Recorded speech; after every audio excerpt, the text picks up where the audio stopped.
Seja bem-vindo ao primeiro episódio do Condecast, um podcast voltado para o mercado imobiliário, para empreendedorismo e história de vida. E o meu primeiro convidado, ele que é editor executivo da Citadel Grupo Editorial, uma referência e uma autoridade no assunto Napoleão Hill no Brasil, tradutor do livro Mais Esperto que o Diabo, um livro com mais de 3 milhões de cópias vendidas, meu irmão, meu amigo e meu mentor de vida, Marcial Conte. Seja muito bem-vindo. Azar é teu. Olha, um orgulho tremendo, uma alegria tremenda estar aqui com vocês. Mauro, eu chamo de Maninho, meu irmão do coração. Eu amo todos os meus irmãos, mas todo mundo sabe do relacionamento que eu tenho com o Mauro. Guilherme, prazer, alegria estar aqui contigo. Parabéns pelo teu aniversário hoje. Obrigado. E quer dizer que é um grande orgulho para mim, uma alegria, uma honra estar aqui no primeiro episódio do podcast. Quer dizer, azar é de vocês por me ter aqui, mas acho que a gente vai conseguir aqui se divertir, a gente vai conseguir compartilhar um pouco, é o que eu sempre digo, né? A gente está aqui para compartilhar. A gente está aqui para compartilhar. E compartilhar a vida é o que a gente tem de mais importante a fazer nesse mundo, pelo que eu acredito. E o que a gente faz pelas pessoas, e o que a gente vai falar sobre Napoleão Hill, o que a gente vai falar sobre sucesso, o que a gente vai falar sobre triunfar, o que a gente vai falar sobre mastermind, o que a gente vai falar sobre ritmo hipnótico. Nada disso é páreo por uma palavra que eu chamo sempre que é a palavra mais simples de todas, e a palavra mais importante de todas, que é amor. Então, eu estou aqui, antes de mais nada, é uma honra, eu estou aqui por amor ao meu irmão, que é um cara que eu aprendo demais, é o cara que esperava eu chegar da faculdade. Eu chegava na faculdade à meia-noite, ele estava lá acordado, e para quem acha que era algum tipo de sacrifício, não era, porque nós jogávamos botão. No outro dia eu tinha que abrir a farmácia às 8 da manhã em Porto Alegre, nós jogávamos botão até 13h30 da manhã, botão. Jogava videogame, FIFA, e ele ficava me esperando, cara. Ficava esperando, eu comia um sanduíche, comia alguma coisa e nós íamos jogar. Então era 3, 4 horas de sono, na época boa, né? 50 anos eu faço isso, eu tô morto amanhã, não. Eu faço assim as palavras do Mauro, as minhas também. É uma honra muito grande te ter aqui. É o primeiro podcast, a gente sabe que é um marco, né? Com certeza é o começo de uma jornada. E a gente está muito feliz de ter seu primeiro convidado. Então esse aqui era um projeto que estava há algum tempo para sair, e aí a gente acaba procrastinando, acaba não tirando do papel, e aí nesse momento saiu do papel. Tira do papel, aliás, por amor ao irmão, ele acabou de ferrar meu sábado. Porque eu tinha, às 10 horas da manhã, hoje eu tinha esquecido, não tinha olhado na agenda. E eu também havia falhado, porque ele está aqui igual. Eu tenho uma reunião do segundo livro do Rio Levine, fundador do Waze. Quem está editando o segundo livro dele sou eu. E vou assumir também o livro em inglês dele lá, porque eu assumo, ele está tirando da medida que enfim, ele gostou tanto do trabalho da Citadel, gostou tanto do trabalho que a gente fez aqui, que eu fiz de edição do livro dele, de todo o trabalho.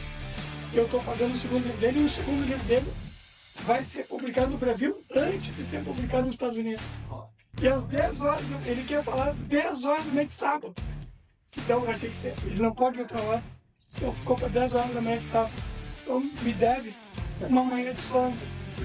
Aí, irmão. Bom, Marcelo, vamos lá. Então conta um pouquinho para quem está nos ouvindo, como que começou, como que foi a tua trajetória até chegar nesse livro, no Mais Esperto que o Diabo, e quando que tu entendeu, quando que foi a virada que tu entendeu que esse livro era uma missão para a tua vida? Certo. Eu vinha de uma situação muito difícil, uma situação financeira muito complicada, uma situação de muitas complicações financeiras, de muitas complicações enfim, rolo mesmo acontecendo na vida. E até o dia que eu fiz uma viagem para os Estados Unidos. Eu sempre tive uma ligação muito forte para os Estados Unidos, até porque, como você sabe, eu tenho uma mãe e uma irmã americanas, Eu tive a oportunidade, meu pai, né, meu falecido grande mentor, um cara que eu, sim, que eu mais amava nessa vida, que era o meu pai me deu a oportunidade de estudar nos Estados Unidos. Então eu fui fazer intercâmbio numa época diferente de hoje, né? Que os filhos vão, tem FaceTime, tem WhatsApp vídeo e tal, não tinha nada disso, era carta mesmo. E eu falava com a família a cada 6 minutos. Então, eu tinha uma ligação muito grande. Eu tenho uma mãe e uma irmã americanas. E eu completei o meu segundo grau nos Estados Unidos, numa escola em Kalkaska, em Michigan. Então, numa viagem que eu fiz no meio dessa confusão, eu cheguei no aeroporto e eu sempre fui, assim, sempre fui um apaixonado por livros. A minha biblioteca pessoal tem hoje uns 1.500 livros, 1.600 livros. Fora os da Citadel, que hoje são 420 títulos, né? São 1.500, 1.600 títulos, onde 90% são em inglês. Então, eu cheguei nos Estados Unidos, fui na livraria e estava olhando os livros e tal, como sempre fiz, sempre trazia 30, 40, 50 livros de lá. E achei um livro chamado Outwitting the Devil. Aí eu olhei assim, nossa, mas eu não conhecia esse livro de Napoleon Hill. Esse livro de Napoleon Hill é novo, é diferente, é um outro livro. Aí eu, logicamente, comprei o livro e comecei a ler assim já. E assim, como eu tenho o hábito da leitura desde muito jovem, eu comecei a ler mesmo aos 10 anos de idade. O primeiro livro que eu li na vida, que eu comprei na vida, foi no Zafra, meu pai me comprou. É um livro que se chama Como Vejo o Mundo, de Albert Einstein, porque eu queria ser físico. E aí eu comprei o livro, eu li o livro e, cara, foi um tremendo tapa na cara. Não, foi um tapa na cara. Falei, caceta, meu! Esse livro é demais, esse livro é muito top, cara. Esse livro é top demais, se tem conceitos aqui que eu nunca vi Napoleon Hill falar, né? Eu já tinha lido, né, o que pensa enriquece. Eu já tinha lido, eu acho que Atitude Mental Positiva. Cara, o livro é demais.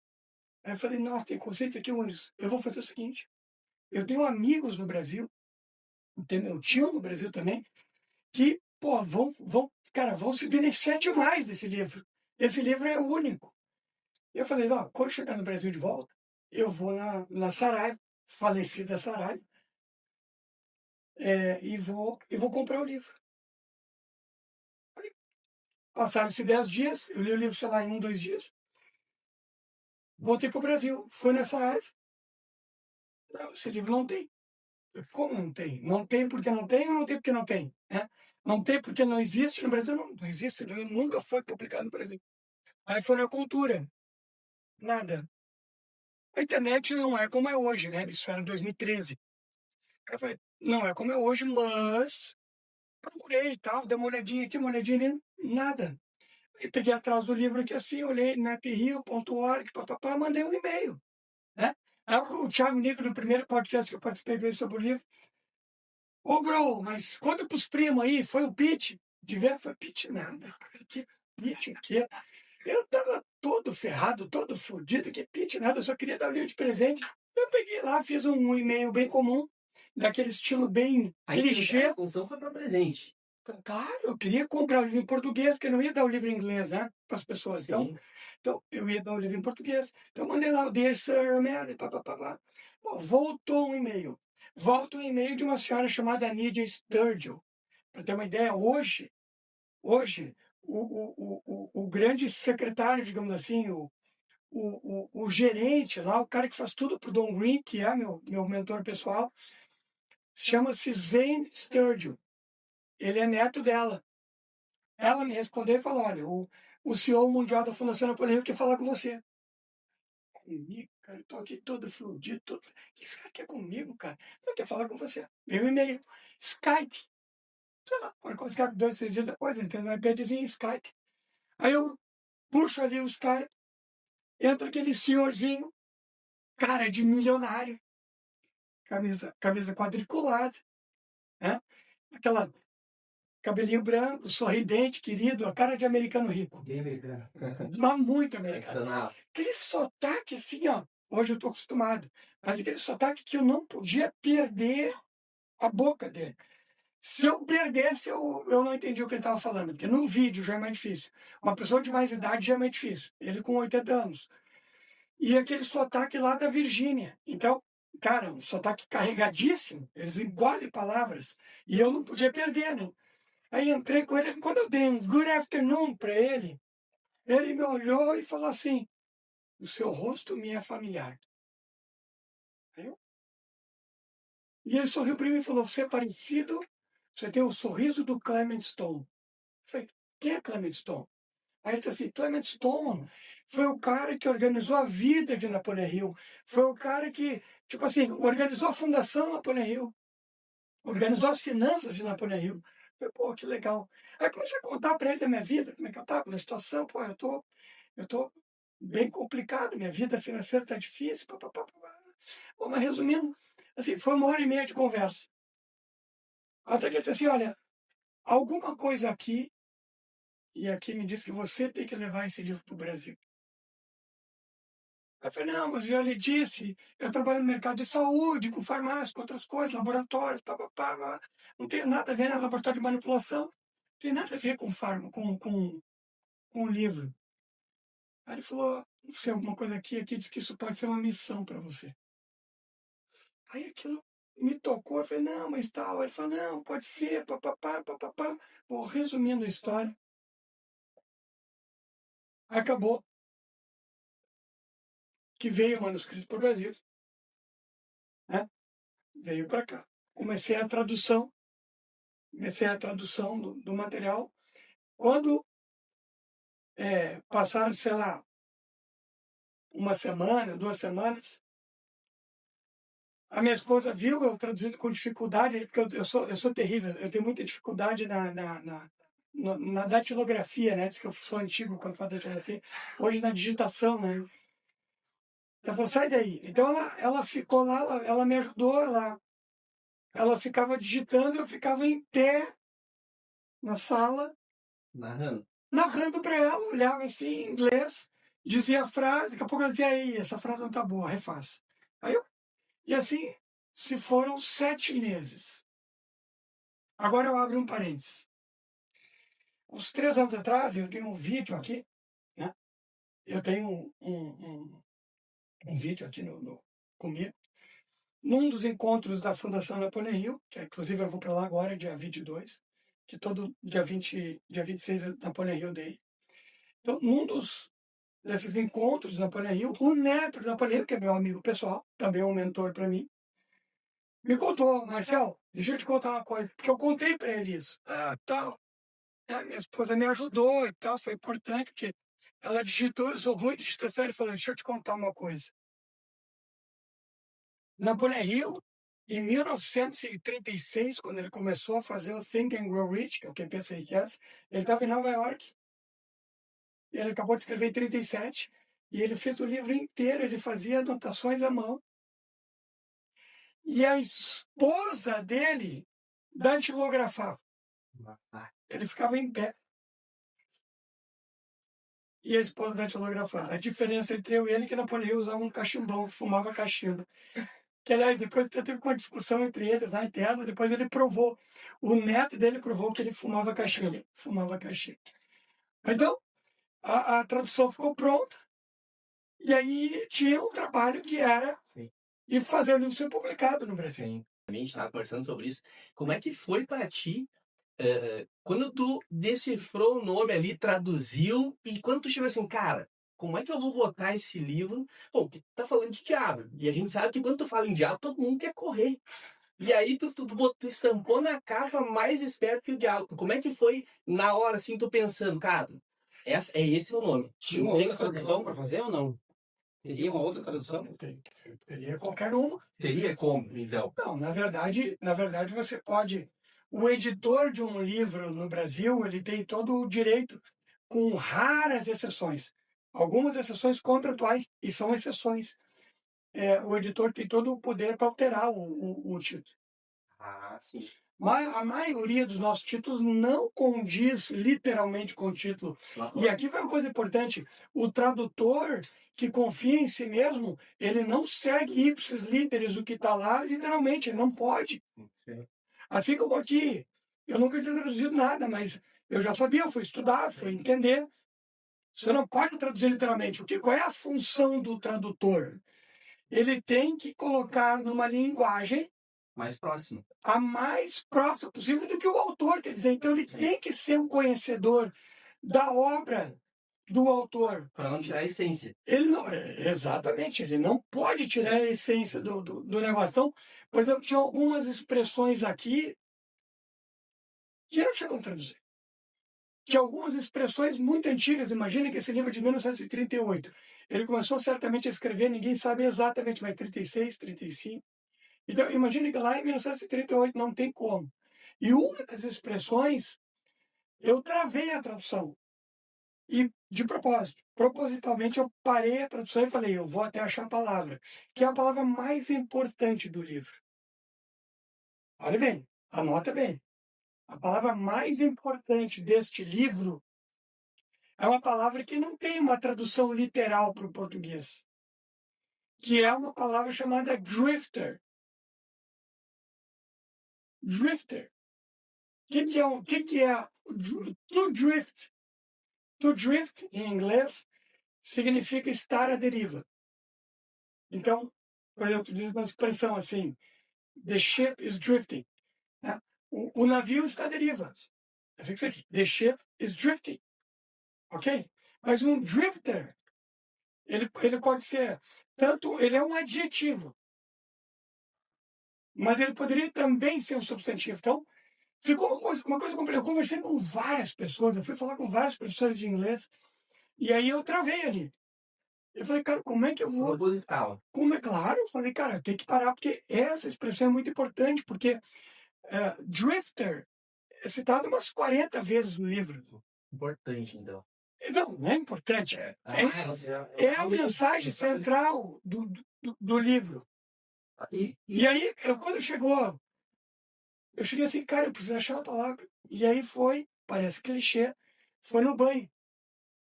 Nossa, Pensando. tem que achar. Aí veio a palavra. E a palavra foi alienado. Alienado.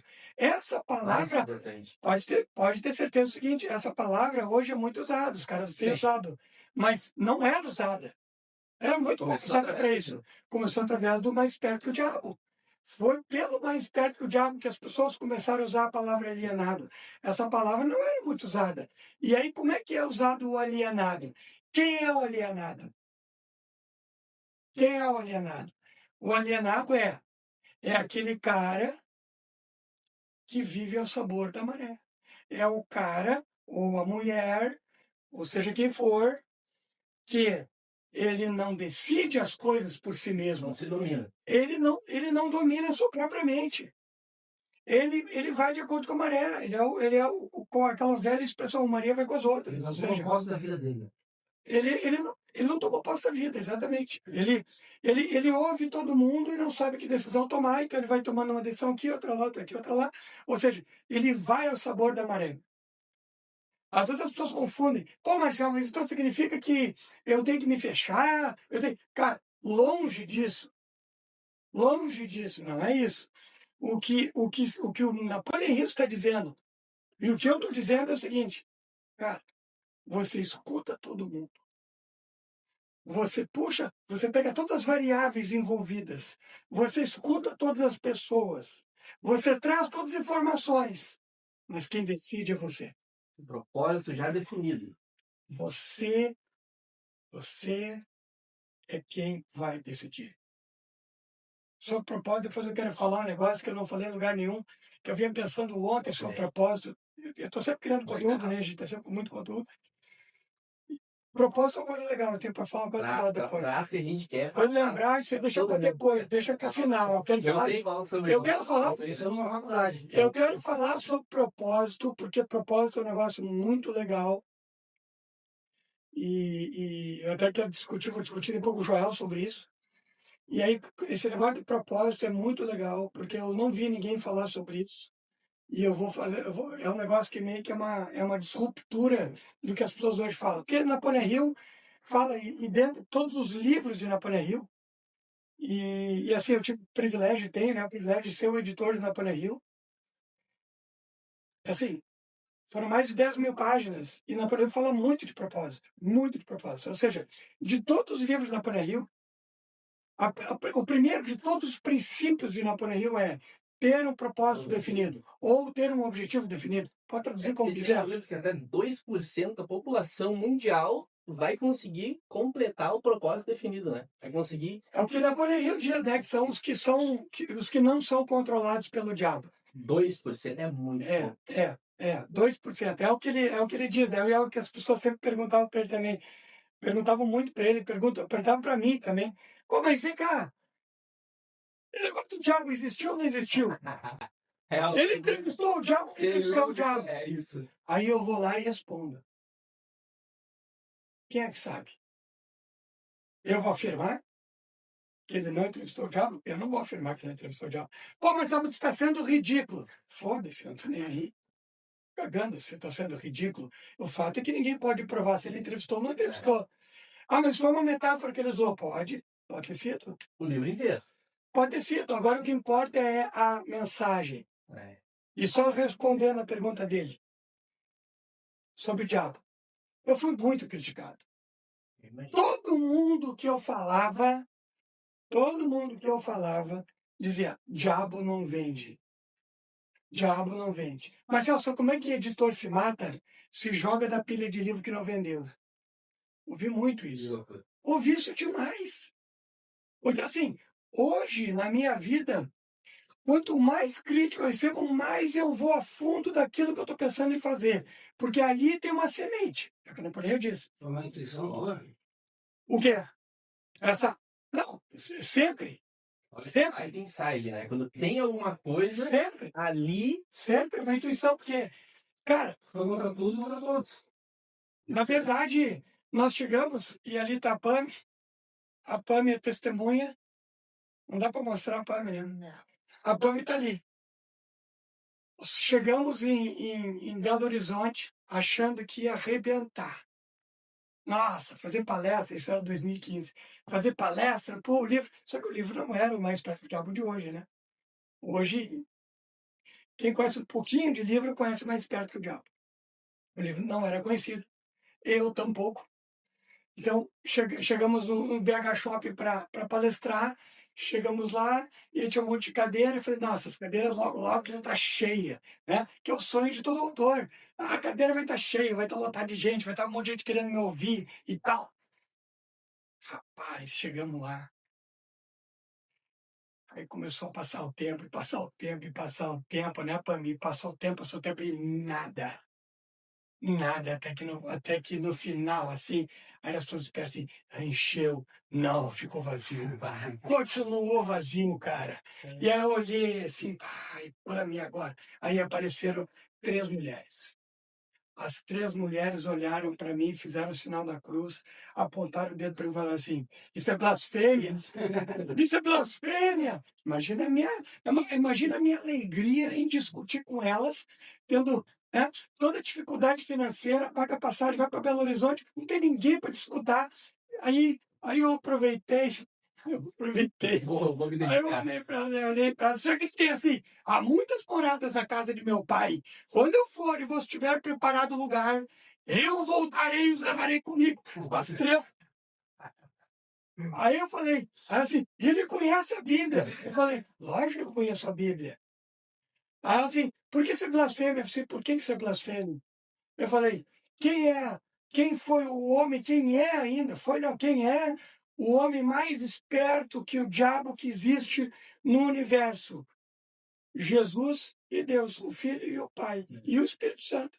Então, não existe blasfêmia aqui, minha senhora. Jesus sempre foi e sempre será o cara mais esperto que o diabo. Porque Jesus venceu o diabo. E vencerá sempre. Aí elas olharam, não ficaram muito satisfeitos, certo? Assim, olhar assim para esse cara é estranho, né? Mas tá tudo bem, faz parte do jogo. Mas deixa eu te perguntar uma coisa. Qual que é o segredo?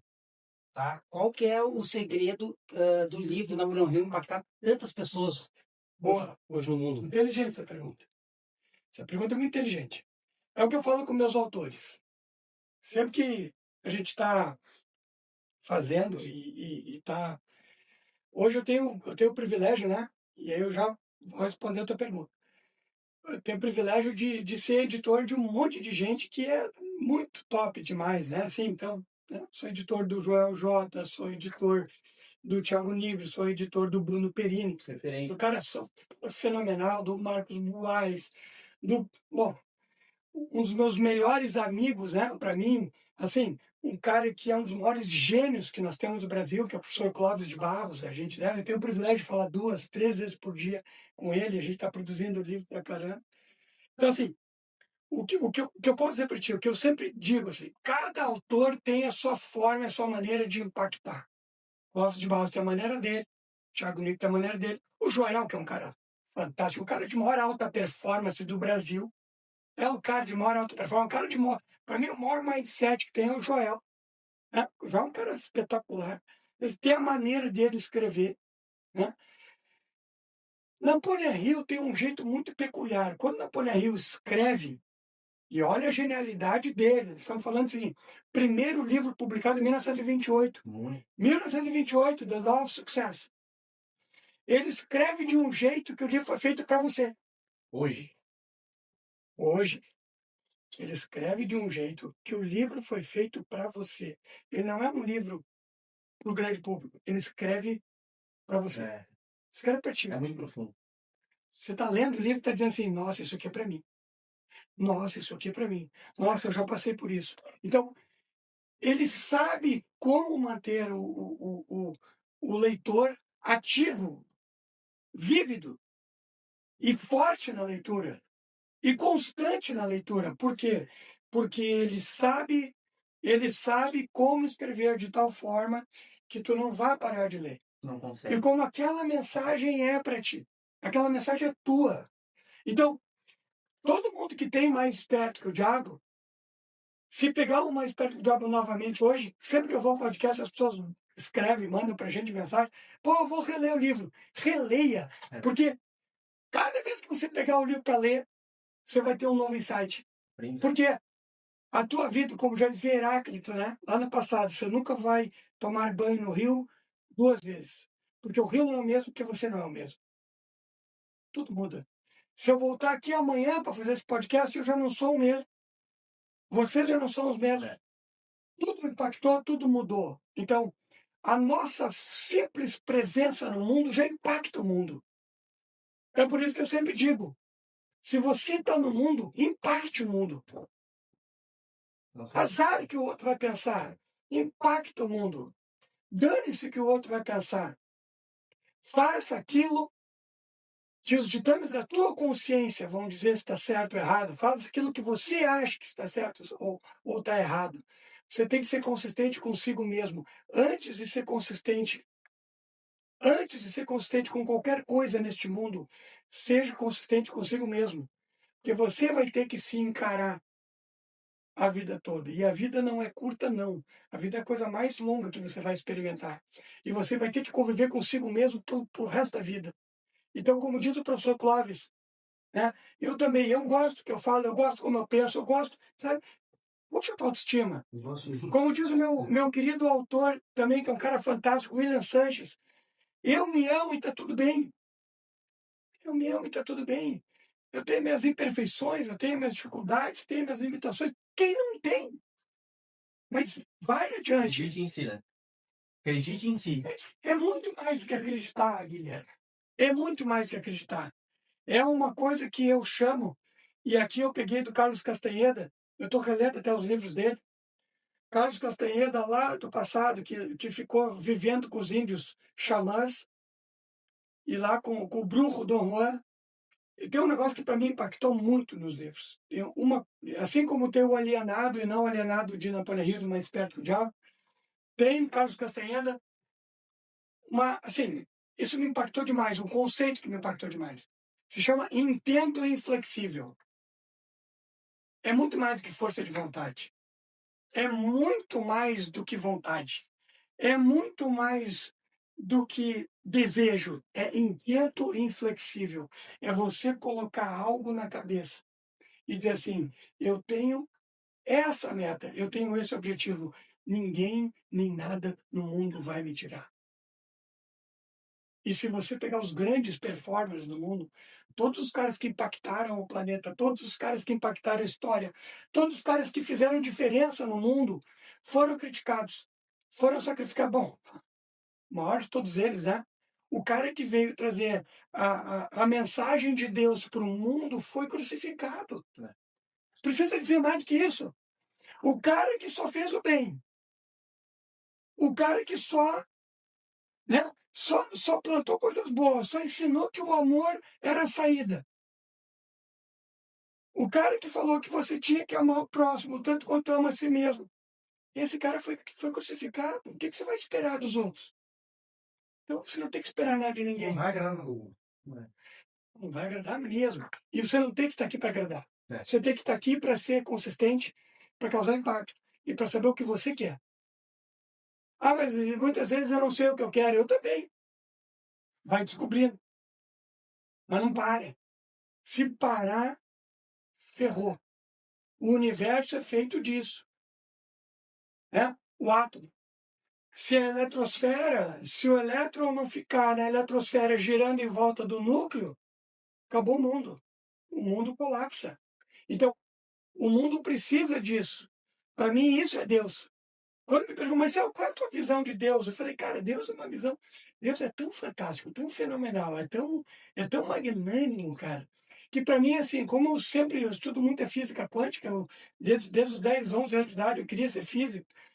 E, assim, para mim, assim, quem é Deus para ti? Eu falei, para mim, Deus é a força que faz com que o elétron gire ao redor do núcleo, que é a parte dura e que é o mínimo, é a mínima parte, é muito pequena, é uma bolinha de golfe no meio de um campo de futebol, é a parte pequena, é o que é essa energia que faz com que o elétron gire na volta do núcleo. Isso é Deus para mim. Isso é Deus. Por quê? Porque ninguém sabe de onde vem essa energia. Ela que fez o mundo, ela que faz o mundo existir. Então isso é Deus. E Deus é tudo. Deus é tudo. Nós estamos no meio de uma MBA aqui, Guilherme. E deixa eu te fazer mais uma pergunta aqui, tá? Entre todos os ensinamentos de Napoleão Hill, qual deles que tu leva para tua vida sempre? Que tu te dedica, que tá contigo sempre? Para mim, assim, quando perguntarem, eu vou falar para Napoleão, depois eu vou falar a minha opinião. Quando perguntaram para Napoleão, dentro dos 17 princípios, né, que ele elencou ao longo da vida e foi elencando, que foram 13, depois ele aumentou, ele foi estudando, né? Ele foi estudando a psicologia, foi falando com os homens mais ricos do mundo. Quando perguntaram para ele qual dos princípios é mais importante, ele falou assim, eu acho que, logicamente que ele falou de todos, é o conjunto deles que é importante, mas que tem um princípio que para ele é o mais importante, que é faça mais do que aquilo que você paga para fazer. Valem. Ou como ele diz, né? Walk the extra mile. Faça a milha extra. Caminhe a milha extra. Tem uma história, num livro, não lembro o nome do autor agora, mas é Acres of Diamonds, que é Acres de Diamantes. Tem uma história contada lá, e depois Napoleão também conta essa história. O cara que acreditava que ele ia encontrar o ouro na sua terra, foi cavando. Aí ele foi, até que ele um dia desistiu. O vizinho estava de olho, o vizinho observou, e o vizinho comprou a troco de nada, e aí ele cavou, em inglês, 3 feet. Tanto que a gente tem um livro que se chama, né, 3 feet from gold, a 3 pés do ouro. 3 pés acho que dá 1,8 metros, eu acho que dá. Algo do tipo. O cara parou de cavar a 2 metros do ouro. Aí que vem a pergunta, aí que tem aquele negócio que acabou ficando famoso até o limite da estupidez, né, com o Joel. É assim, do tipo assim, cara, você tem intento inflexível, você está com uma ideia, você não abre mão dessa ideia, você quer que essa ideia aconteça. Você faz qualquer coisa, você pula qualquer barreira, você fala com quem tiver que falar, chuta a porta que tiver que chutar, faz o que tiver que fazer, beleza. Ok? o quanto disso, e aí foi de uma conversa minha com o Clóvis antes do podcast do Joel. Eu e o Clóvis batendo papo, porque eu fui perguntar pro Clóvis. Eu fui pegar a opinião dele, o Clóvis me deu um insight. Clóvis de Barros me deu um insight. Falei, cara, qual a diferença? Porque é uma linha muito tênue entre resiliência e estupidez. É uma linha muito tênue. Porque o quanto tu pode estar sendo estúpido, tu tem que realmente alterar o caminho, e o quanto tu pode estar a 3 feet from gold, a 3 pés do ouro, a 2 metros do ouro. Como é que você vai saber disso? Quem é que sabe isso? O cara me pergunta assim, Marcelo, esse negócio aqui, como é que foi? Foi um ato de estupidez que acabou se tornando um ato mágico. Experiência, né? Um ato mágico, mas foi um ato de estupidez, porque foram muitos anos batendo e tomando não. Então, assim, qual o limite da estupidez? Como saber se você está sendo resiliente ou estúpido? Qual o limite? Não faço porra nenhuma de ideia. Não tem ideia. Não tem como ter ideia. O que eu digo para você é o seguinte, como é que eu vivo? Não estou dizendo que as pessoas têm que viver assim, é como eu vivo. Qual o limite da estupidez? Eu não faço ideia. Mas para mim, é chegar aonde eu me propus. É até conseguir. É até dar certo. É até fazer acontecer. Ah, mas Marcelo, vai ser taxado de estúpido. Azar. Na verdade, quando você vai fazer uma palestra, um podcast, tem gente que vai gostar, vai ter gente, vai ter os haters lá que vão dizer que isso tudo é mentira, que é bobagem. Cara, isso é ótimo. Isso é ótimo. É como eu disse, estava num podcast, estava numa live uma vez, aí entrou um bacana lá. Ah, isso é tudo livro de autoajuda, né? Eu falei, claro. Autoajuda, autoajuda, sabe como é que é, né? Eu falei, não sei, explica. Aí o cara já começa, né? Porque o hater, ele não está preparado para discutir. Não. Ele entra numa batalha de posições e não de interesse, porque ele não sabe, muitas vezes ele não sabe nem o que ele está discutindo. Ele só sabe o que ele não gosta. Até porque ele é inseguro. Você pode botar 100 aqui e discutir comigo. A gente desmancha um por um. Por quê? Porque ele é inseguro. O hater é inseguro. O hater ele não tem uma agenda pessoal própria. O hater, ele está muito mais preocupado em desconstruir o que o outro está fazendo. Então ele não tem uma agenda própria, ele não tem solidez. Ele é hater. Ele só quer destruir o que o outro está fazendo, ele quer criticar. Não tem base para... Ele está sem base. Ele está sem base. Aí você pega e diz assim pro cara, tá, meu, deixa eu te contar uma coisa então. Parei a live, né? Desse jeito que eu sou, né? Pra mim. Parei a live. Cara, olha só, vou te fazer uma pergunta. Você conhece alguém que leia alguma coisa para se sabotar? Não, por exemplo, não. Sim ou não? Acho que não. Pois é, só um idiota ler coisas para se sabotar, né? Então eu vou te dizer uma coisa. Todos os livros que eu conheço são de autoajuda, porque todo mundo que pega um livro, ele quer se ajudar. Ele quer melhorar, ele quer expandir a sua consciência, ele quer expandir seu mindset, ele quer ser uma pessoa melhor, ele quer sair no final do livro melhor do que quando ele começou a ler o livro. Então, porra, meu, para de encher o saco, para de encher a porra do saco e vai pegar um livro e vai ler. Pega o mais perto do diabo, vai ler, que quem sabe você vai aprender que quem fica dando crítica para os outros sem pedir é porque não tem um objetivo definido da sua própria vida. Então, porra, vai achar um objetivo para a tua vida. Pegando o gancho dos livros de autoajuda, tá? Eu tava vendo um vídeo agora do Ike Batista, aí eu não sei se é verdade ou não. Ele tava falando que 85% dos bilionários não são herdeiros.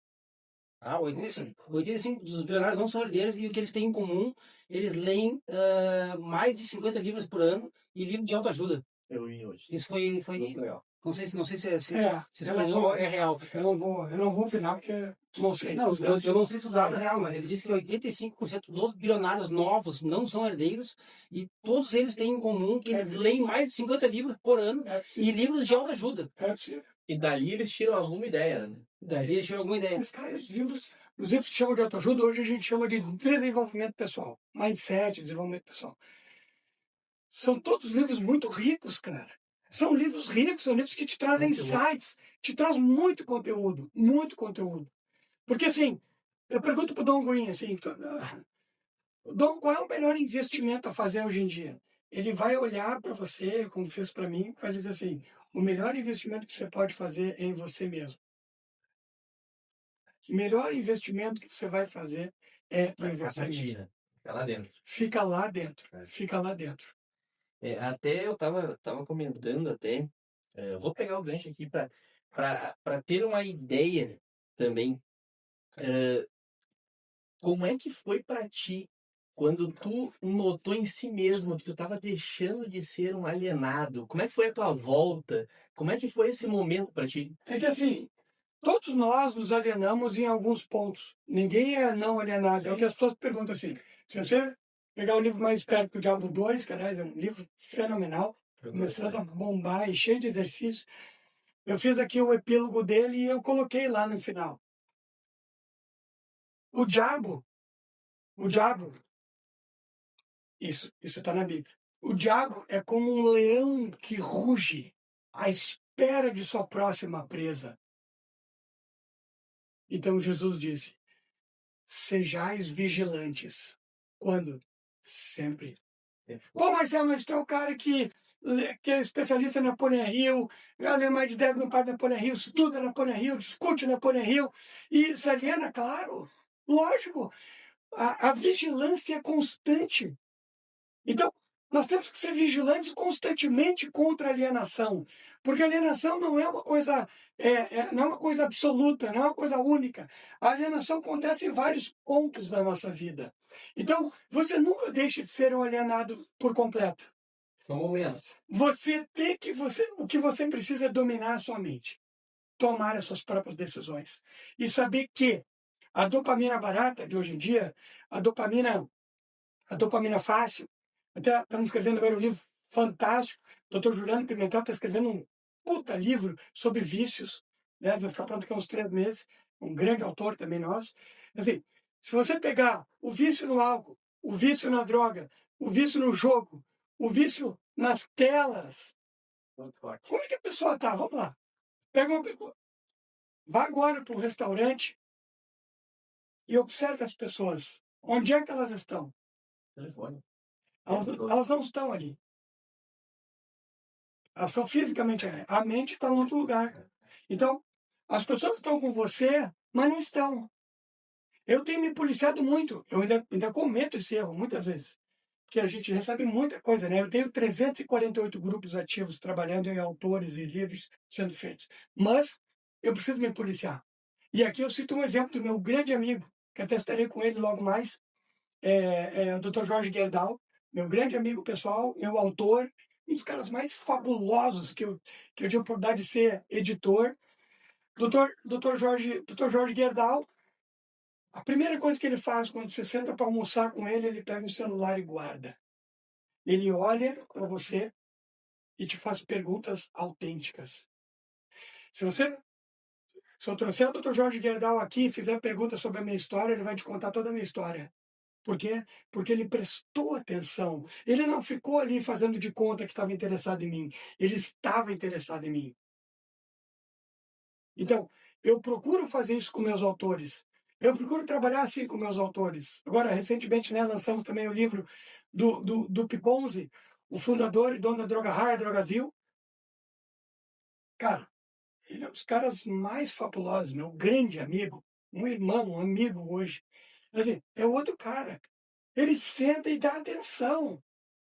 Eu vou para São Paulo, a gente almoça junto, ele pede aquela comida árabe maravilhosa e não me deixa embora do escritório dele. Marcelo, vai trabalhar aqui hoje no meu escritório.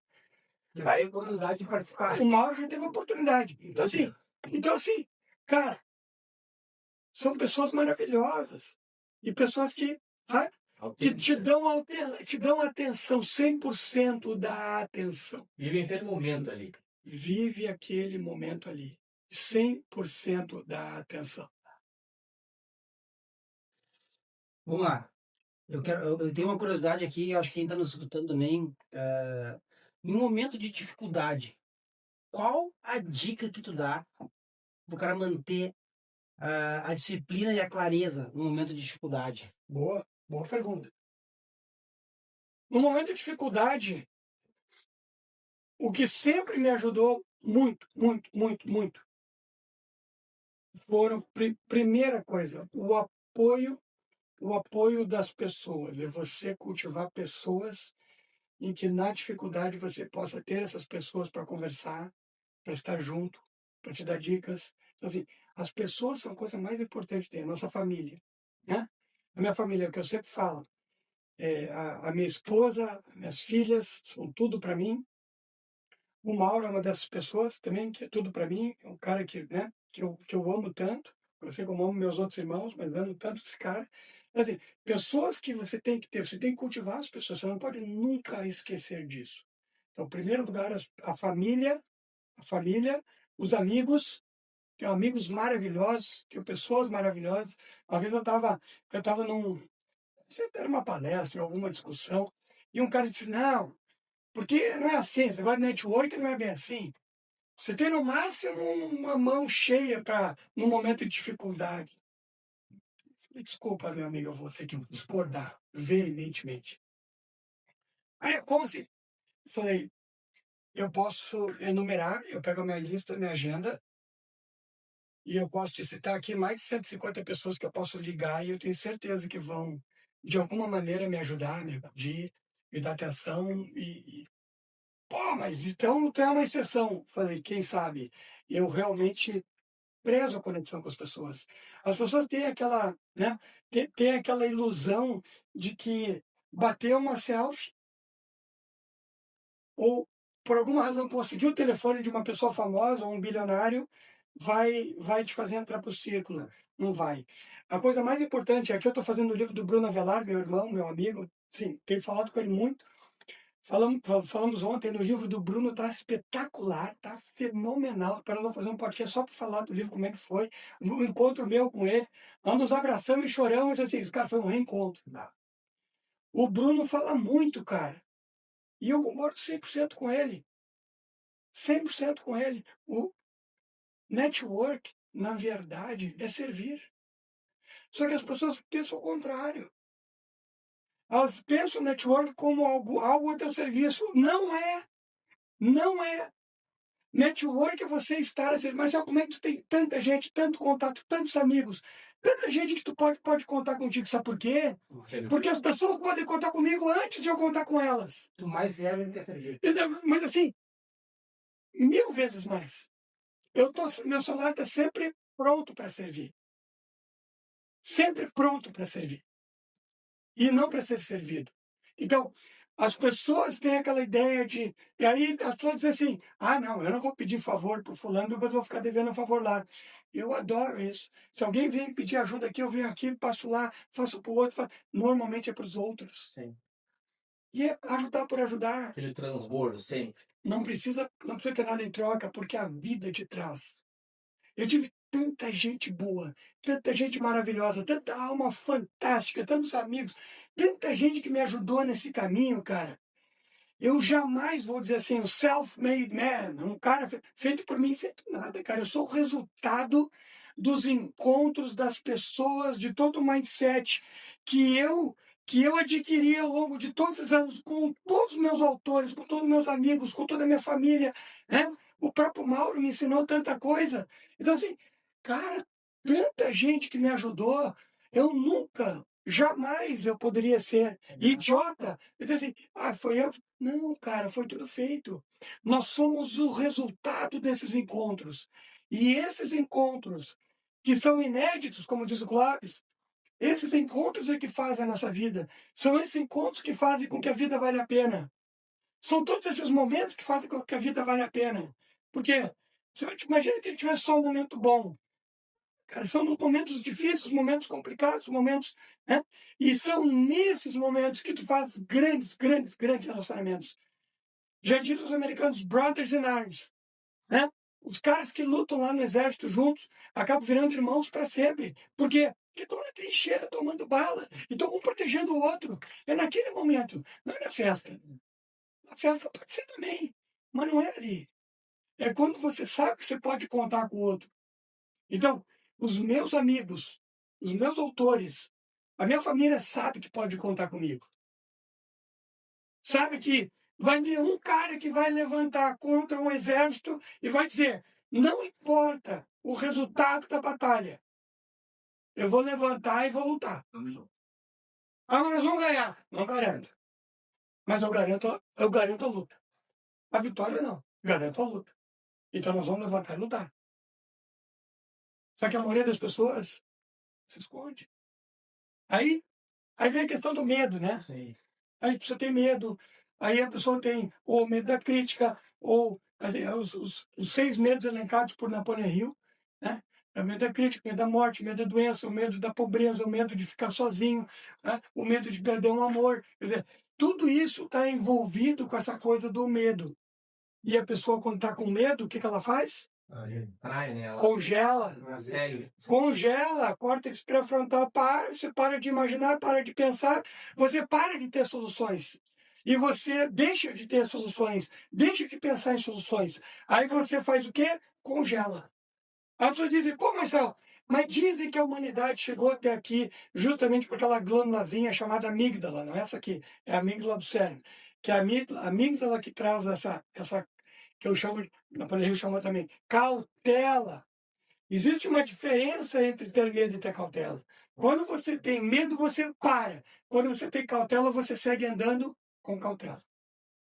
Então, tem uma diferença muito grande entre medo e cautela. Cautela, você segue caminhando. Com medo, você para.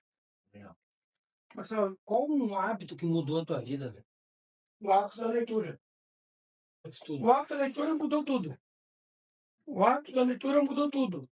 Então, como eu disse, comecei a ler com 10, eu acho que é 10 ou 11 anos, um livro de Albert Einstein, que até vai para domínio público agora, o ano que vem. Eu vou publicar os livros. A Citadel vai publicar os livros de Albert Einstein. O primeiro livro que vai ser publicado é Como Vejo o Mundo. Em inglês é As I See the World.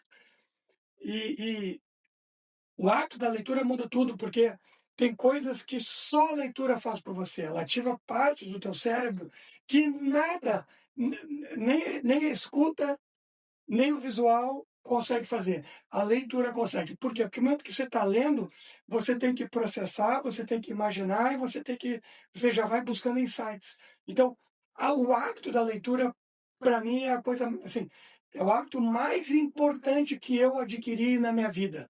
O hábito da leitura. E depois o hábito, como o Clóvis fala muito, o hábito da excelência. Tudo aquilo que eu faço, eu procuro fazer com excelência.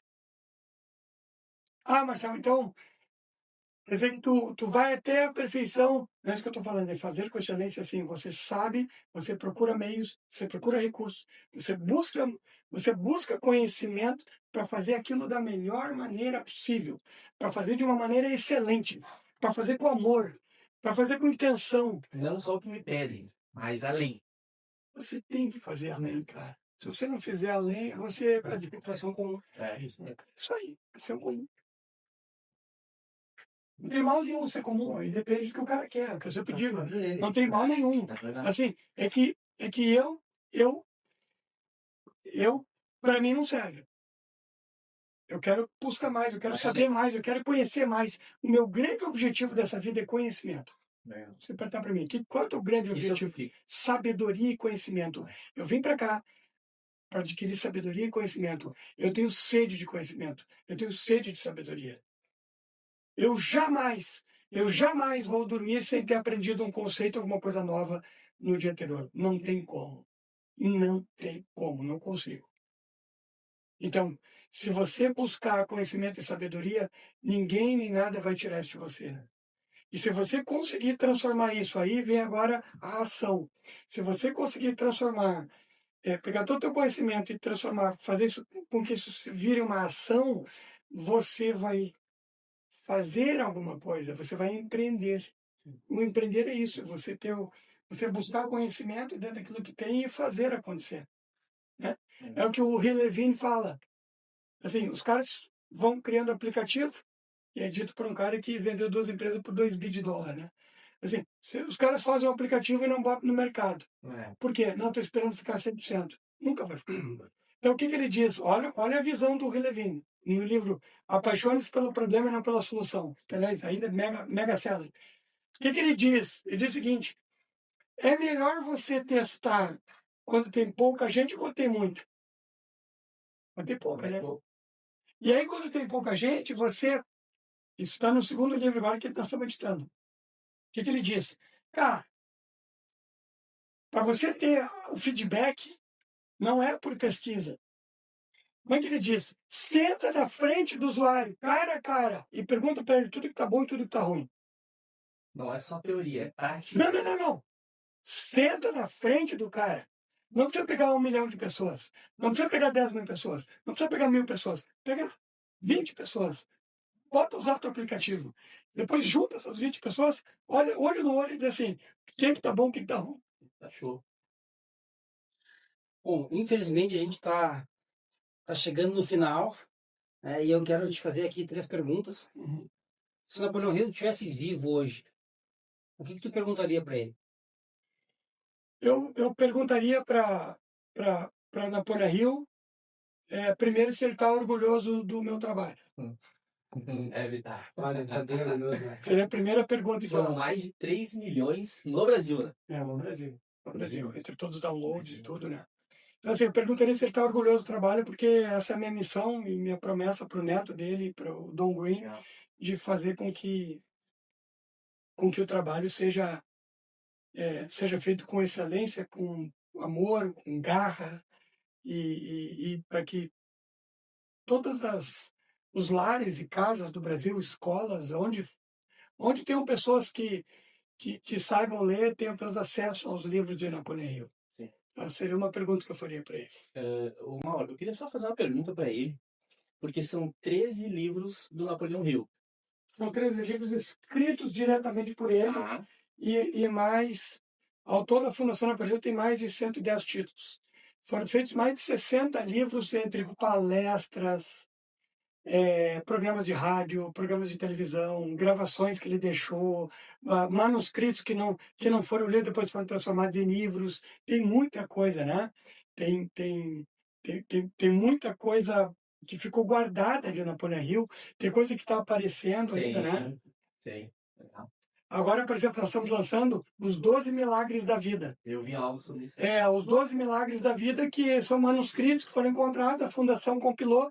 Aliás, o Don Green faz um trabalho espetacular, fantástico, fenomenal. Ele é único, né? Ele é maravilhoso.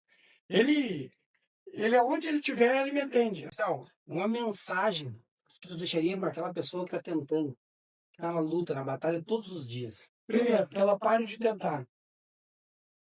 Pode. Pare de tentar. Pare de tentar, vai fazer. Vai fazer. Para de tentar. Só teoria não... Você tem essa coisa de ficar meio boca. Cara, pensa, analisa, estuda a situação, Vai pro combate. busca o que tem de livro, busca o que tem de material, decide, eu quero fazer isso. Então não vai tentar, vai fazer. Vai fazer. E vai até o limite da estupidez. E qual é o limite da estupidez? Não faço ideia. É até conseguir. Um sonho teu. Ainda. Um sonho meu é que... O meu sonho é que não exista ninguém analfabeto no mundo. Eu tenho um sonho de não existir nenhum analfabeto. Meu sonho é que todo mundo possa ler. Que todo mundo possa usufruir do poder da leitura, da beleza que é ler, da coisa fenomenal que é ler. Eu não consigo imaginar minha vida sem os livros. Os livros me acalmam, me tranquilizam. Os momentos mais difíceis da minha vida, mais difíceis da minha vida. Eu sempre tive muito livro perto de mim. Eu tenho livro por tudo que é lugar. Eu gosto de ter o livro perto. Eu gosto de cheirar o livro. Os livros me acalmam. Os livros tiram a ansiedade. Os livros acalmam. Os livros me trazem paz. O livro sempre traz solução. Então, isso é um sonho, é que não exista mais nenhum analfabeto no mundo. Legal. E a pergunta final é o seguinte: se tu pudesse voltar em qualquer ambiente, em qualquer lugar, com qualquer pessoa, o que tu faria diferente? A minha vida eu penso um pouco diferente. Eu faria tudo exatamente do jeito que eu fiz. Até os erros que eu cometi. Até as falhas que eu cometi, porque essas falhas me tornaram o que eu sou hoje. Fizeram o que eu sou hoje. Então, como eu acredito no poder da física quântica, e a física quântica diz o seguinte, a gente, naquele experimento do gato de Schrödinger, né, ele fez uma analogia, né? Você pega um gato, para saber o que é, para tentar explicar um pouco para as pessoas o que é física quântica. Você pega um gato, pegou um gato só porque é um gato, ele deu o exemplo, eu acho que ele gostava de gato. Pega um gato, coloca numa caixa totalmente lacrada, onde não possa ter nenhum tipo de contato. Ó quem tá ligando. Olha aí. Hello, brother! Hey, how you doing? I am in the middle of a podcast. Here is my brother Mauro. Hello, tudo bom, meu homem? Good morning. Good morning. And here's Guilherme. Hello, Luigi. Good morning. I'm in the middle of the podcast. I just want to ask you one question. Okay. Actually, two questions. Okay? First question. What is the best investment one can make today? What? Say it again. What's the best investment you can make today? In yourself? I just told them this. I just told the people here. You taught me that. Best investment you can make today is in yourself. So in books, in educating yourself. That's right. The next one is your family and your employees. Perfect. And our friends and my mentor like you that I love so much. Second question. Are you proud of me? Yeah, of course I am. You think Napoleon here would be proud of me? I'm sure he would. How's your back? My back is perfect. Now I'm here. I got this, but I'm doing great. When I get home, I call you. Okay. I love you. Thanks. Love you too. Bye, bye. Bye. See you. Aí. Bem lembrado aqui, a Pamela lembrou. Tu disse que ia falar sobre propósito no final. No propósito. Eu estava pensando sobre propósito.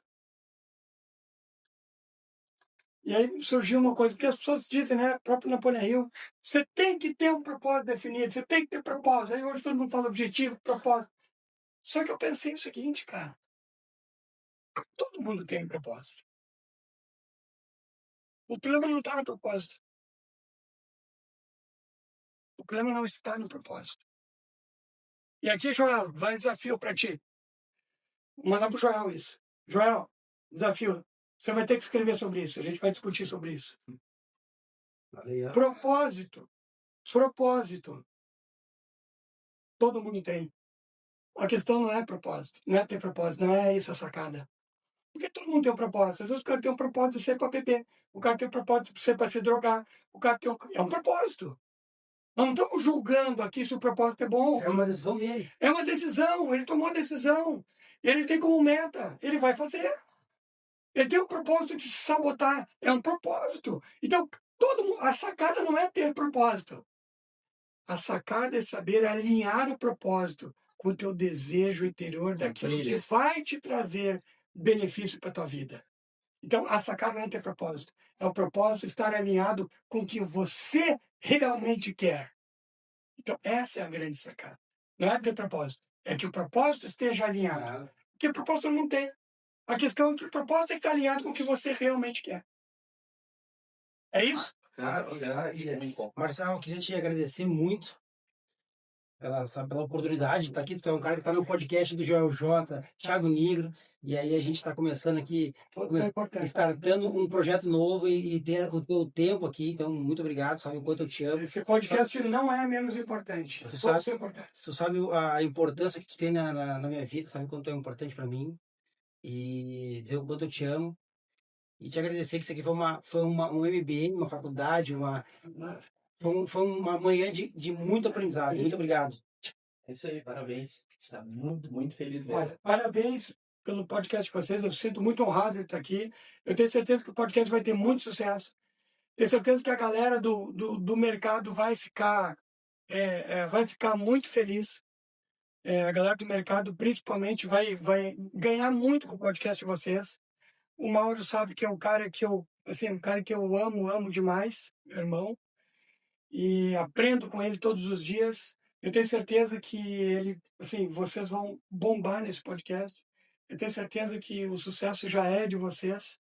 E esse podcast é só o stepping stone para coisas muito grandes que vão vir a partir daqui. Startamos da melhor forma. É isso aí, com certeza. Isso. Então, sigam aí o Conticast.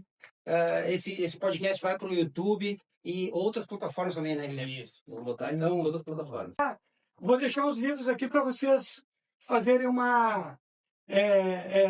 sorteio. Legal. Vou deixar os livros autografados para vocês sortearem, então, aí, Olha aí, pelo podcast. tem presente. Tem que curtir, tem que compartilhar, né? Se curtir o podcast, se compartilhar, vai... Diga para mais pessoas. Exatamente. Eu deixar mais um presente aqui também, que eu acabei Olha aí, Tu fala a moeda. aqui agora. essa moeda que eu não ganhei esses dias num sorteio que teve, hein? Eu participei, mas não ganhei. Aqui, ó. Essa moeda aqui é muito importante para mim. É uma moeda com conhecimento greco-romano, né?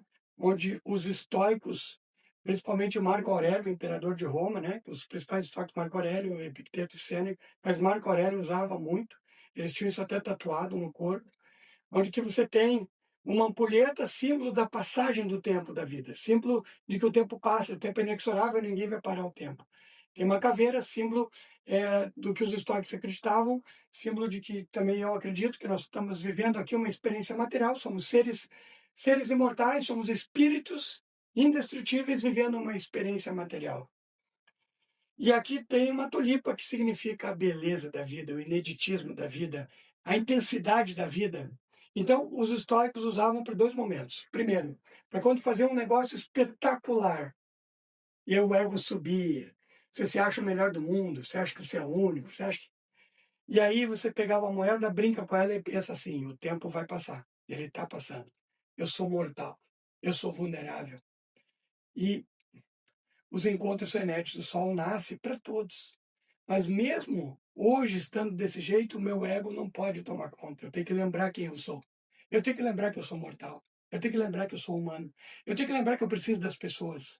Eu tenho que lembrar que eu tenho que manter minha humildade. E usavam para momentos difíceis, momentos desafiadores, momentos de tragédia. Ele lembrava que o tempo passa. Estamos aqui por tempo limitado. E que amanhã o sol vai nascer. E que tudo pode ser diferente daqui a minutos. Tudo pode mudar. O que a gente nunca pode fazer é perder a fé e perder a esperança. Então, essa moeda aqui, eu vou dar, então, uma para ti de presente de aniversário hoje. Que presentão, agora. O Mauro, Muito obrigado. Tu ganhou, Essa vai ser guardada. Eu ganhei o dia. o primeiro dia que eu fiz, eu já dei uma para o Mauro. Ah, que E, legal. e essa... E eu vou deixar uma moeda aqui, essa moeda é de prata. É prata pura, tá? 99,9% prata. Mas o grande valor dela não está na prata, Sim. logicamente. Então, vou deixar aqui para vocês fazerem sorteio, mas tem que compartilhar, tem que ser para quem mais compartilhou, para quem mais curtiu, para quem ajudou a divulgar. Quem não ajudar a divulgar não merece. Eu já ganhei a minha, dividi a mesa hoje com eles. Vai ter sorteio, pô, meu. Aí, ó, pessoal, vai ter sorteio. Então, compartilha, vai lá, diz que gostou, porque vai ter sorteio dessa moeda aqui que é especial. E os livros também, né? Vai ter sorteio dos livros e da moeda. Legal. Marcelo, obrigado. Valeu, gente. Ah, então. É.